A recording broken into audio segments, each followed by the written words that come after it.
পটুয়াখালীর কুয়াকাটা সংলগ্ন বঙ্গোপসাগরে জেলে কাদের মাছের জালে 2 কেজি 100 গ্রাম ওজনের একটি বড় ইলিশ ধরা পড়েছে।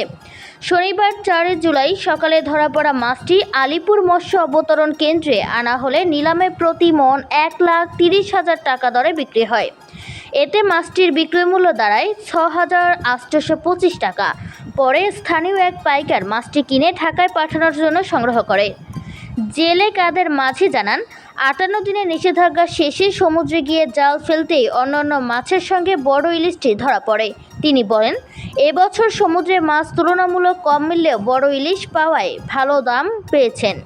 কলাপাড়া উপজেলা সিনিয়র মৎস্য কর্মকর্তা অপু সাহা জানান, গভীর সমুদ্রের পাশাপাশি উপকূলীয় এলাকাতেও বড় আকারের ইলিশ ধরা পড়ছে। ইলিশের উৎপাদন ধীরে ধীরে বাড়ছে এবং সরবরাহ আরও বৃদ্ধি পেলে বাজারের দামও সহনীয় পর্যায়ে আসবে বলে তিনি আশা প্রকাশ করেছেন।